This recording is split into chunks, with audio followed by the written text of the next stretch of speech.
Romanos capítulo 12.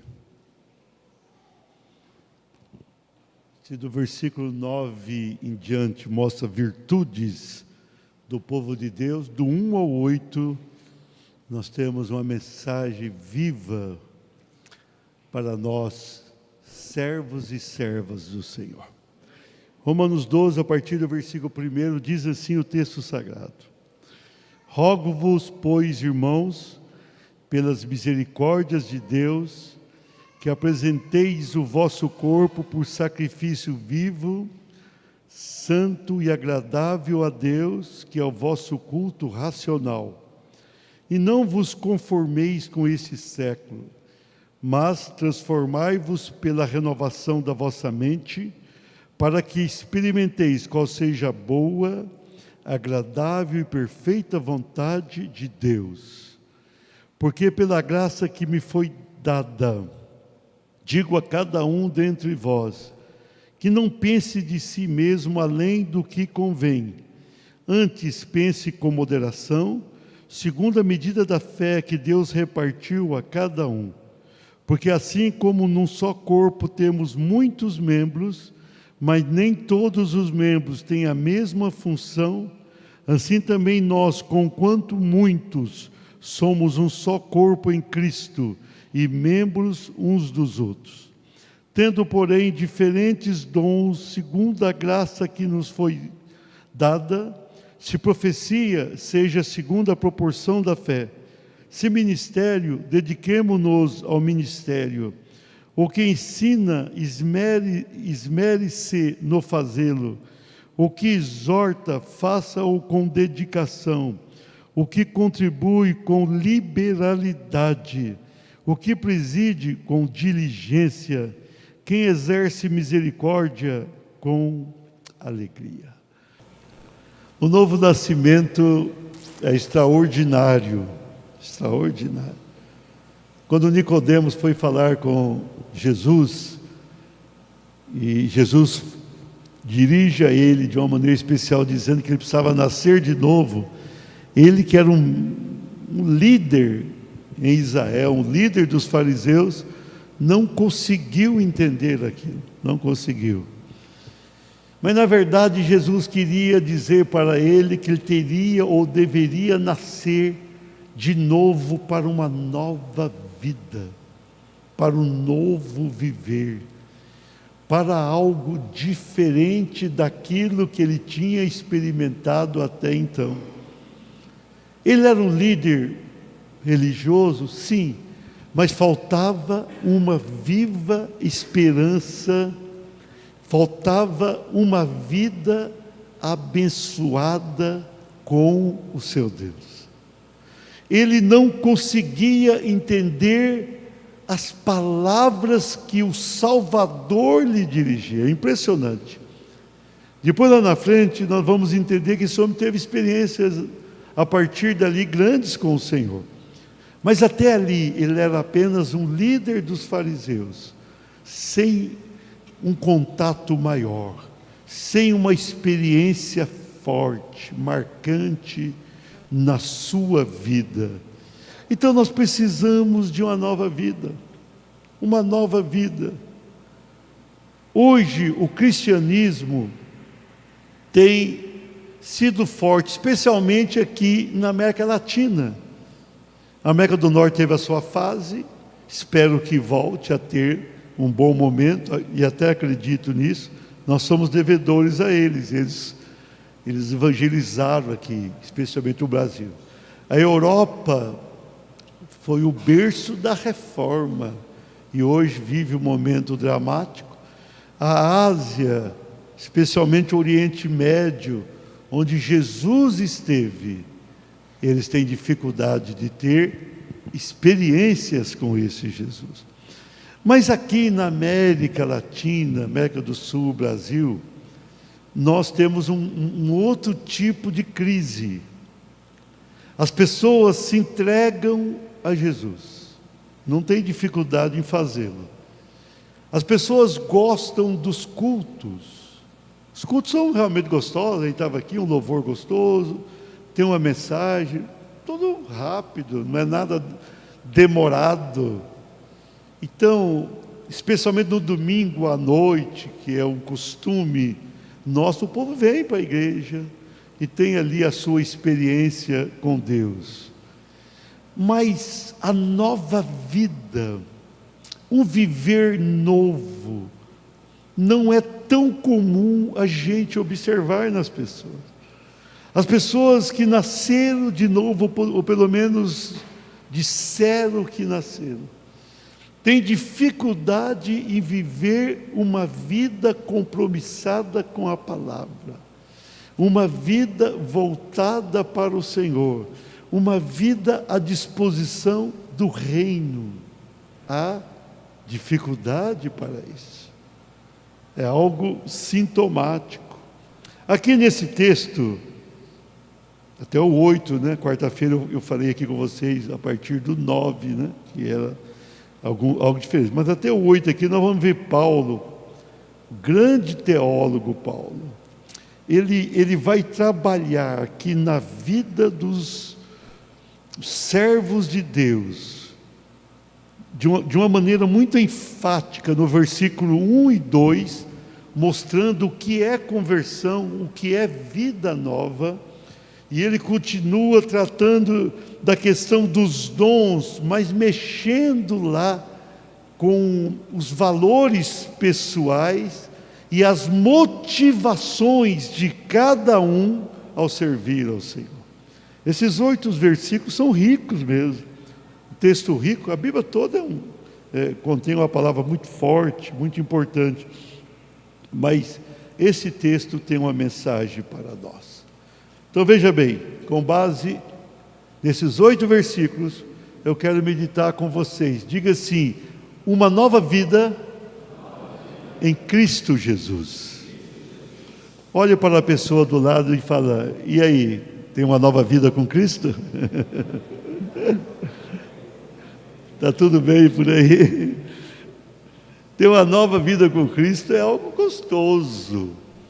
A pessoa sai daquele passado pecaminoso, derrotista, algumas vezes amargo, ruim, de repente nasce para Deus, ou em Deus, e começa a obter uma libertação de opressões malignas, de complexo e crises interiores, de atritos com outras pessoas, e vem para Cristo. Mas essa nova vida em Cristo Jesus, essa nova vida, ela precisa ser vivenciada de uma maneira autêntica. Autêntica. Nós não podemos apenas dizer: sou um cristão. Nós precisamos sê-lo, de verdade, um cristão, demonstrando isso no nosso dia a dia. Pastor, nós temos a total perfeição. A perfeição absoluta é uma exclusividade de Deus. A perfeição relativa é aquela que o Jó tinha e outros da Bíblia citavam. Era uma pessoa temente a Deus, que procurava servi-lo com inteireza de coração. Mas nós, ainda que não alcancemos, especialmente aqui nessa terra, o que o Senhor tem nos céus, mas nós podemos e devemos ter uma vida diferenciada. A gente não pode ser exatamente igual àquilo que a gente era no passado. Não dá para ser. E também não podemos ter os mesmos comportamentos das pessoas que não estão firmadas em Cristo Jesus. Tudo isso é um desafio, sem dúvida alguma, mas é uma necessidade imperativa da palavra. Amém? Então vamos lá, uma nova vida em Cristo Jesus. Diga assim: com santificação pessoal. Olha o versículo 1. Paulo dizendo aos irmãos: rogo-vos, pois, irmãos, não está falando com ímpios, irmãos, pelas misericórdias de Deus, compaixão de Deus, que apresenteis o vosso corpo por sacrifício vivo, santo e agradável a Deus, que é o vosso culto racional, pela razão.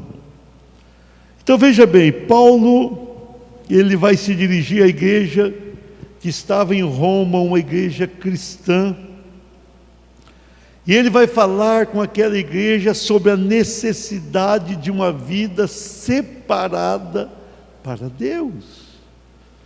Quando ele fala aqui, apresenteis o vosso corpo por sacrifício vivo. O cristão precisa sacrificar alguma coisa diante de Deus. Pastor, eu estou em Cristo, agora está tudo muito bem. Não, a gente tem que sacrificar. A gente não pode fazer exatamente aquilo que a carne deseja. Paulo aos Gálatas diz que há uma guerra entre a carne e o Espírito Santo. Nós não podemos fazer aquilo que queremos fazer. Nós precisamos fazer aquilo que devemos fazer enquanto cristãos. E Paulo diz, sacrifício vivo, tem que ter algum sacrifício, santo, separado, agradável a Deus. Nós estamos nesse mundo para agradar a Deus. Mas pastor, é para isso? Sim. A gente nasce, o tempo passa rápido, né? Como passa rápido a vida? Você nasceu ontem, daqui a pouco você está lá, né? Alguma idade significativa, passa rápido. Você jovem, fica firme aí, porque passa rápido, aproveita a vida com Cristo, passa rápido. Então aqui nesse mundo, o tempo que a gente viver aqui, nós precisamos objetivar com esse tempo, agradar a Deus, como diz aqui, viver de forma agradável a Deus, santa e sacrificial. Por quê? Porque o nosso grande alvo não é a nossa vida de 70, 80, 90 ou 100 anos aqui. O grande alvo nosso é uma vida que não terá fim lá. Nós estamos aqui para encontrar aquela vida. Nós estamos aqui para marcar ponto com Deus. Nós estamos aqui para ter o nome no livro da vida e não permitir com nossas atitudes que aquele nome seja arriscado daquele livro. Nós precisamos ter santificação, precisamos ter sacrifício pessoal, pureza. O culto racional é quando a gente adora o Senhor com a nossa razão, mas uma razão pura, quando a gente se entrega ao Senhor. O culto racional a gente presta durante o culto da igreja, presta lá no trabalho, em casa, em qualquer lugar. A gente vai cultuando a Deus com o nosso viver. Você vai comprar uma coisa, você é honesto, você está cultuando a Deus.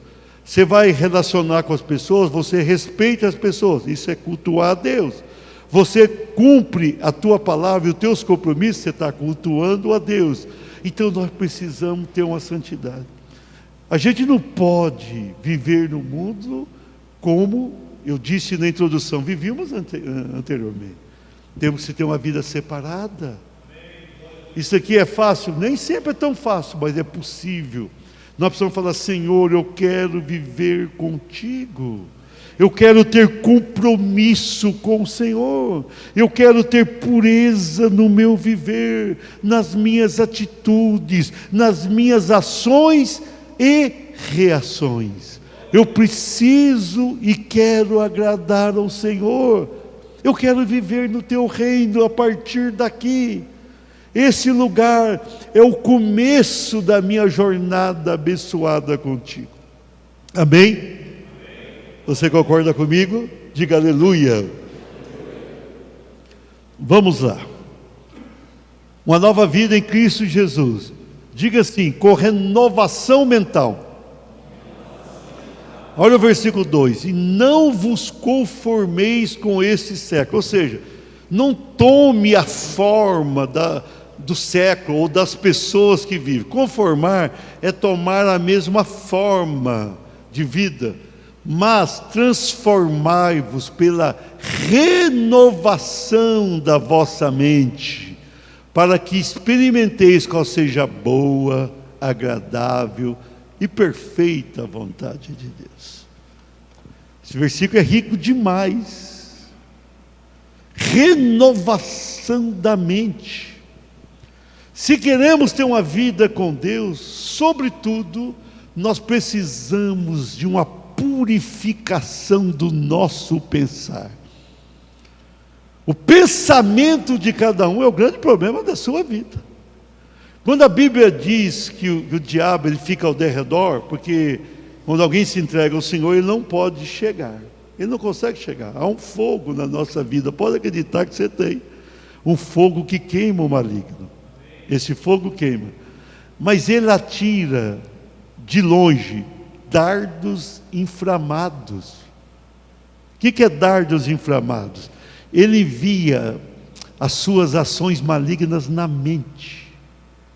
Ele visa a mente.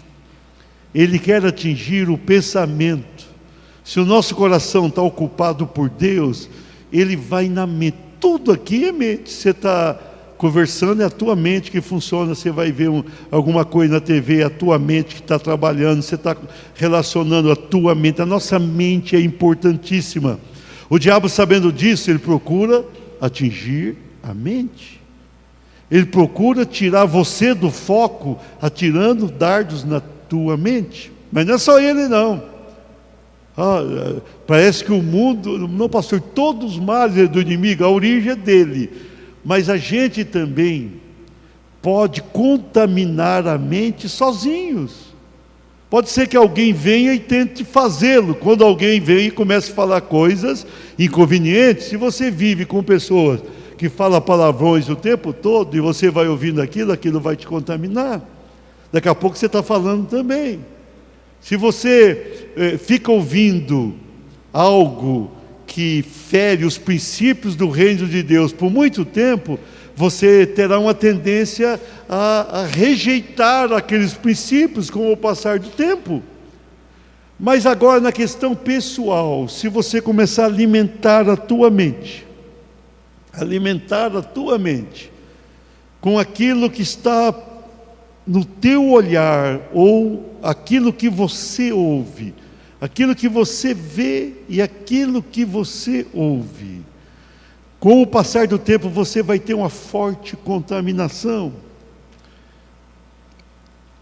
100 anos atrás, quando surgiu o rádio, obviamente que eu estava muito longe de nascer, né? Eu ia nascer uns 70 anos depois disso, né? Mas 100 anos atrás, você lendo, o rádio assustou. Quando surgiu o rádio, as pessoas começaram a ter medo. Alguns cristãos da época pensavam, isso aí é a voz do capeta. Aí alguém ligava o rádio. Naquele tempo a nossa população, mais de 80% era rural, especialmente aqui no Brasil. Um pouco mais de 15% era urbana. Então o povo vivia no rural. Então quando alguém arrumava um rádio, né? O rádio era grandão, né? Tinha aquela bateria, era pilha, era algo assim. E alguém ligava, e tinha um cristão ali, de verdade, falou, é o capeta. A pessoa nem passava perto daquela casa. Fala, misericórdia. A pessoa não sabia o que o diabo ia fazer mais tarde.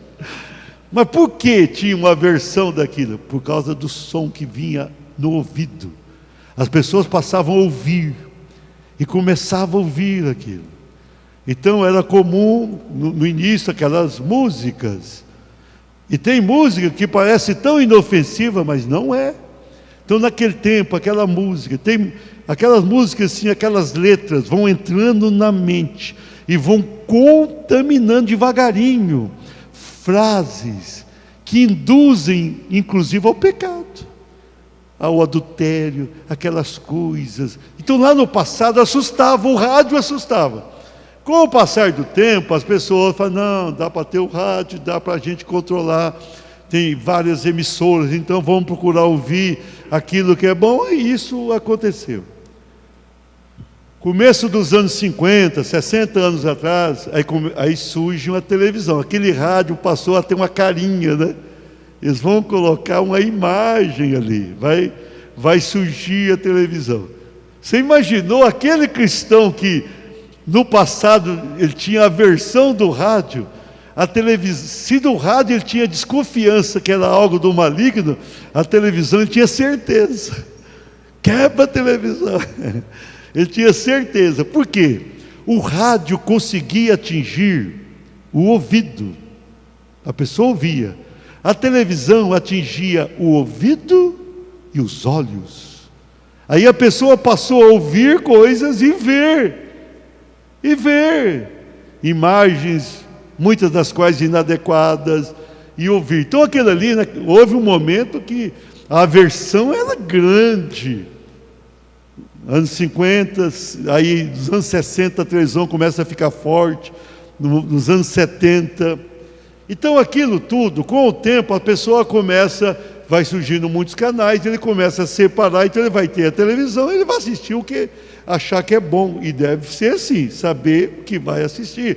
Hoje, por exemplo, da TV a cabo, a pessoa tem mais de 100 canais, não é possível que ele não consiga, em determinado momento, encontrar alguma coisa saudável. É bem provável que encontre. Mas a televisão atingia os olhos e o ouvido, e a mente podia ser contaminada. Mal sabiam que no final dos nos anos 90, e especialmente nesse novo século, ia surgir fortemente a internet. Aí a internet ia atingir o ouvido, ia atingir a visão, iria atingir o coração. A interação com a internet, ela vai além da mente. O envolvimento emocional é muito forte. Se uma pessoa se deixa levar pela internet, tudo aquilo que aparece, essa pessoa tem uma forte tendência de uma contaminação. A vigilância aí tem que ser muito forte. É lógico, não temos como viver sem internet hoje. É algo impossível você viver. A vida é assim. Mas o que eu queria chegar é a questão da nossa mente. Em vez de cristãos ser renovados de uma maneira positiva na sua mente, muitas vezes essa pessoa é contaminada. Ela vai se deixando contaminar, vai deixando coisas adentrar a sua mente.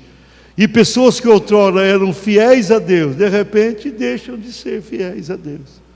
As pessoas acabam sendo dominadas. O que você muito ouve, vê e sente, com o passar do tempo você começa a ter a convicção de que aquilo é certo. É assim que funciona. No primeiro momento você rejeita, depois mais ou menos, mas com o passar do tempo você vai achando que está tudo bem. Então o que Paulo está dizendo aí? Não vos conformeis com este mundo. Não tome a forma do mundo. Está falando, cristão de Roma, não seja igual os demais romanos que estão aí, que seguem César. Não sejam como eles. Vocês têm que ter uma forma diferente. E para tanto vocês precisam da renovação da vossa mente. Porque quando aquelas pessoas iam se convertendo, eles tinham uma contaminação de ídolos lá de Roma, tinham uma contaminação daquele império que era fortíssimo, a questão cultural do império. Então Paulo está dizendo, vocês precisam agora se renovar. Vocês têm que ter uma lavagem cerebral, uma renovação mental. É isso que nós precisamos, irmãos. Nós não podemos nos conformar com isso, e precisamos da transformação. Fala, Senhor, venha purificar a minha mente. Mas como é que você vai orar e o que você vai fazer? Cuidar. Cuide com aquilo que você vê. Cuide com aquilo que você ouve. E cuide com aquilo que você sente. Tome cuidado. Dessa maneira você vai ter uma renovação mental. A gente, com o passar do tempo, perdeu o costume de ouvir cânticos. Antigamente tinha aquelas radiolas, não é do meu tempo não, eu sou depois. Tinha os toca-disco, depois tinha lá o toca-CD. Tem criança, você fala em CD, ele não sabe o que é isso, pensa que é disco voador, né? pequeno disco voador. Então, mas aquilo teve um lado ruim. Quando a pessoa tinha aquele aparelho em casa, usava mais. No tempo do discão ali, aquela bolachão, a turma chegava e colocava, né? Aí riscava o disco, era complicado. Quando riscava, a pessoa ficava até brava com alguém que riscou. Mas a pessoa ouvia mais. Quando tinha o toca, aquela fita, né? Fita cassete, ninguém nem sabe o que é isso, os jovens, né? Mas existia uma coisa chamada fita cassete. A pessoa colocava ali, ficava ouvindo. Agora, as pessoas já não ouvem tanto mais.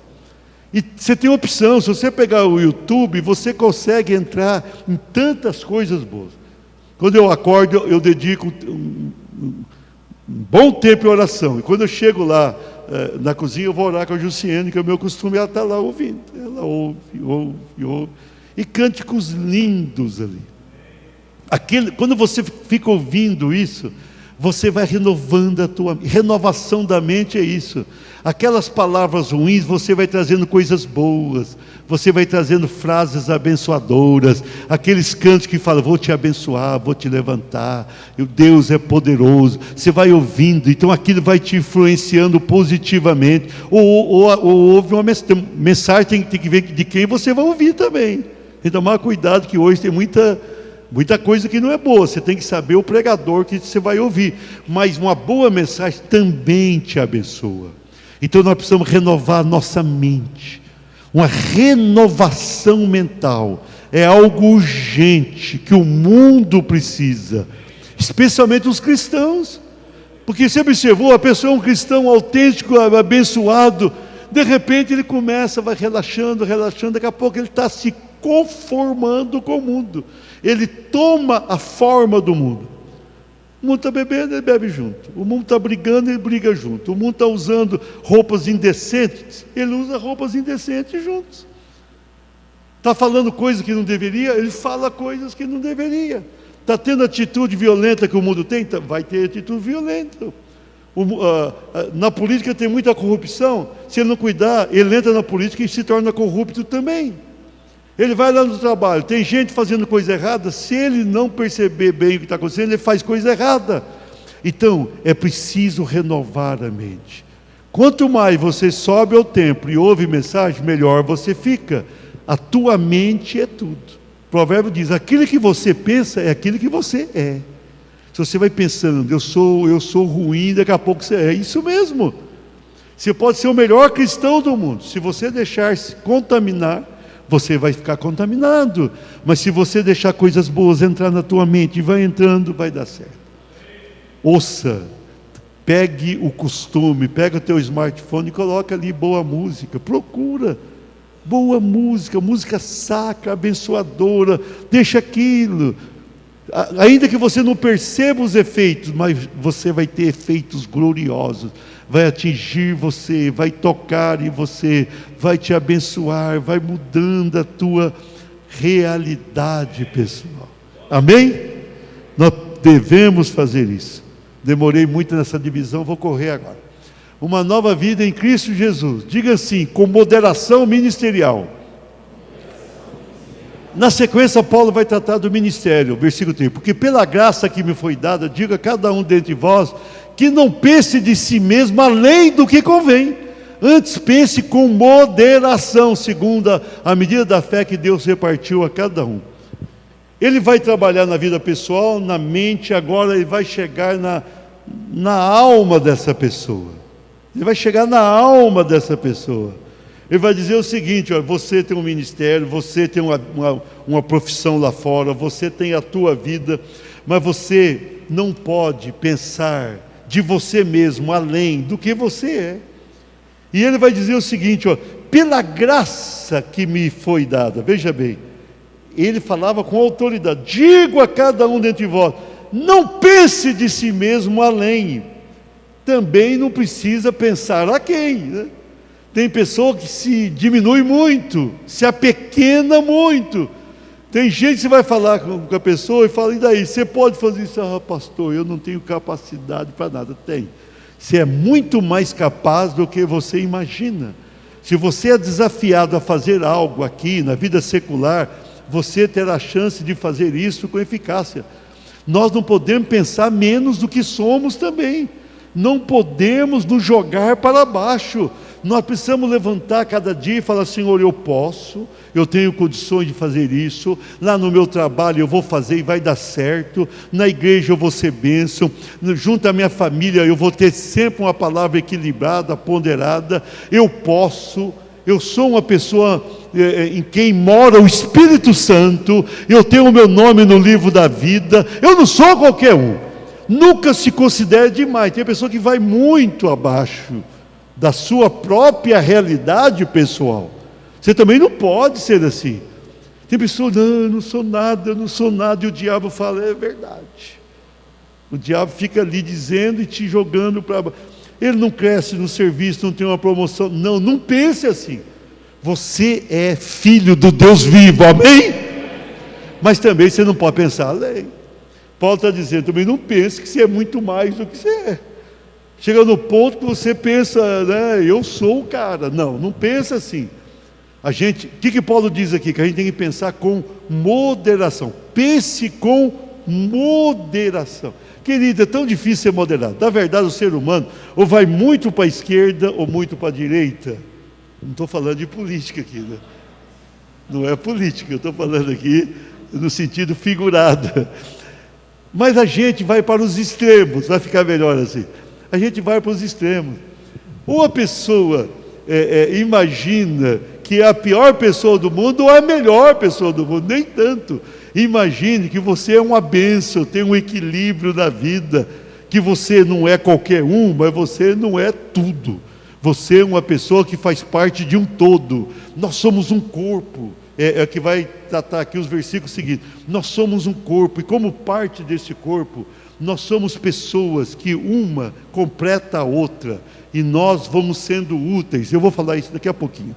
Mas voltando aqui da questão da humildade. A humildade não exige de nós rolar no chão e falar: olha aqui, eu sou o mendigo da vida. Você não é.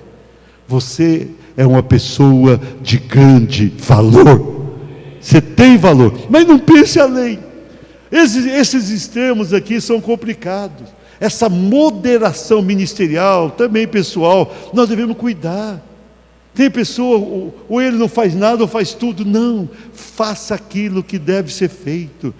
Trate os outros com igualdade. Lá no céu vai ser todo mundo igual. Eu fico imaginando uma pessoa que passa pela terra e ele tem aqui funções, entre aspas, nobres. Ele é muito grande, essa pessoa. Vai chegar no céu, ele vai estar em Cristo no céu, porque lá todo mundo vai ser igual. Lá vai ter um rei, um grande rei, que é o Senhor. Mas, pastor, a Bíblia diz que nós vamos reinar com ele. Vamos, mas o rei é ele. Quem criou tudo e todos é ele. Quem tem o domínio e o poder é ele, o Deus maravilhoso. Então viva aqui com moderação. Sejamos moderados nas palavras, nas reações, no jeito de ser. Seja moderado. Não pense além do que você é. Também não pense a quem. Caminhe com moderação. Caminhe com equilíbrio na vida. E Deus vai te levantar com poder. Se você se colocar nas mãos do Senhor com moderação, você vai poder vivenciar o melhor de Deus. O melhor de Deus. Muito possivelmente você não alcançou ainda, mas Ele tem para você. A graça do Senhor te concede isso, ou proporciona isso. Viva com simplicidade, com quebrantamento, porém com ousadia, com coragem, fazendo sempre aquilo que você deve fazer. A nova vida em Cristo Jesus, diga assim: com comunhão fraternal.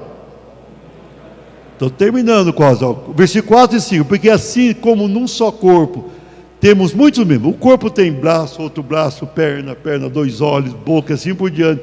Nós temos no nosso corpo físico muitos membros. Então ele vai comparar com o corpo. Mas nem todos os membros têm a mesma função. O olho enxerga, a mão pega, e assim por diante. Cada um tem uma função, mas todos têm uma função importante. Se você perde um dedo, complicou a tua vida. Você vê como é que é importante. Os pés, a gente anda com um sapato, uma sandália.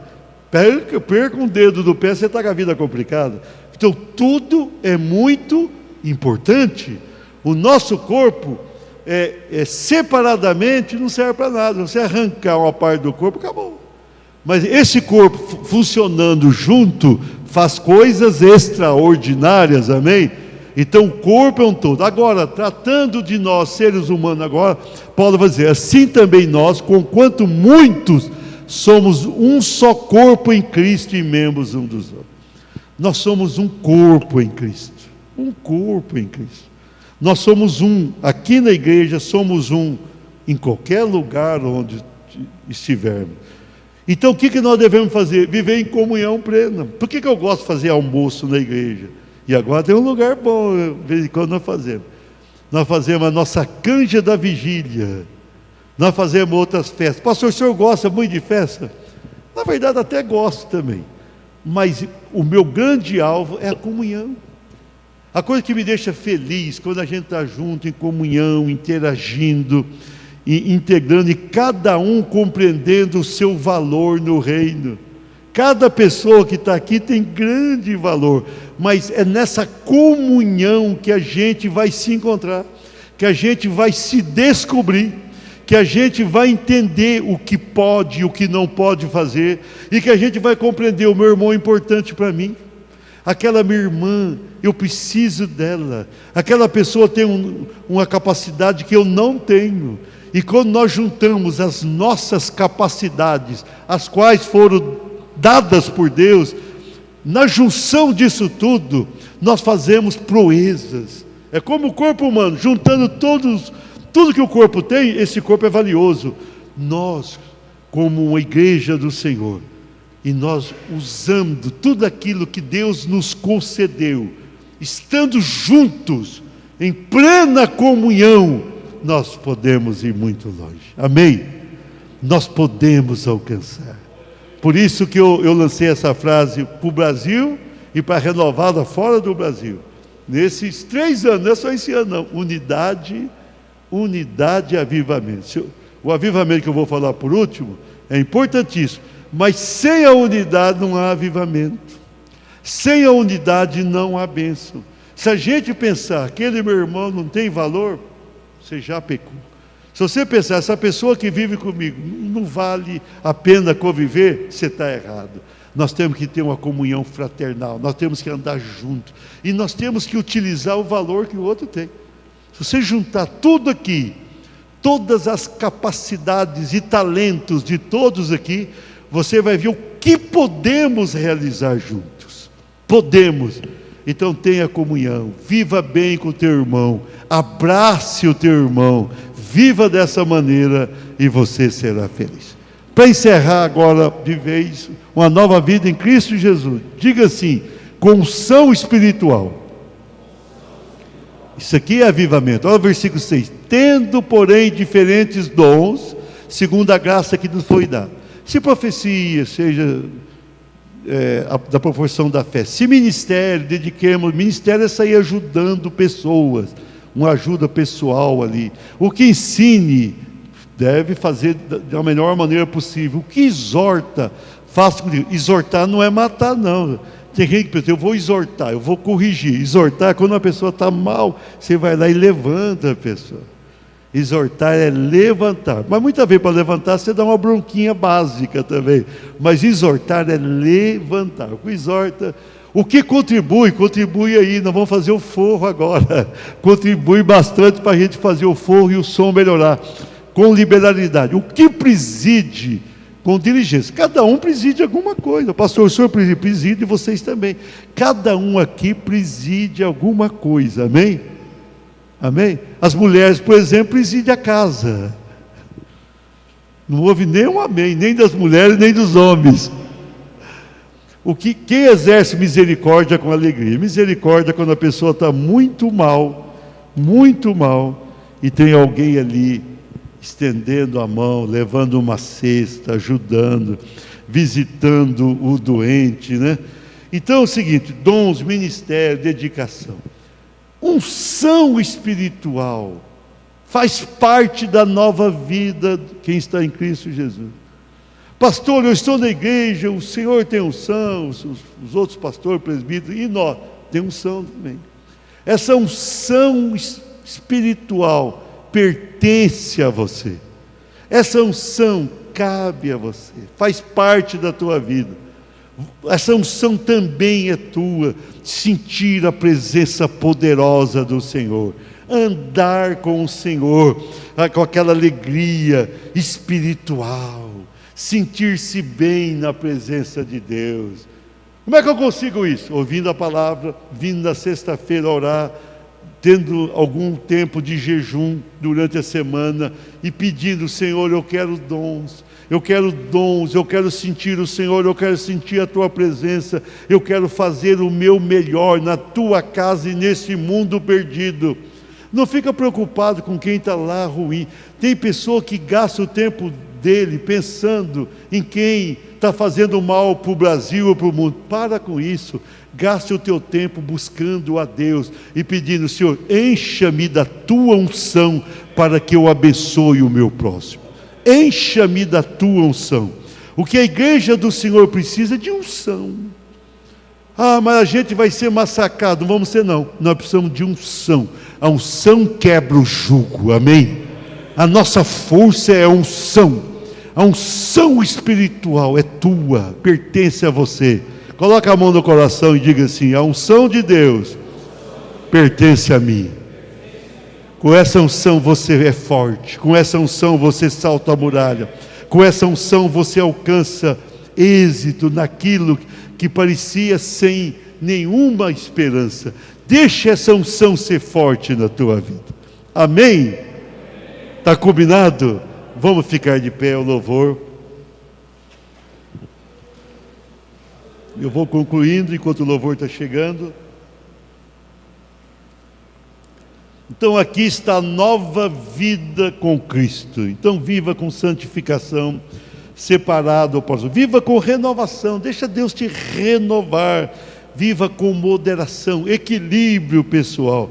Viva com comunhão. Não saia de perto do teu irmão. E viva com muita unção. Viva dessa maneira. E Deus será contigo. Amém?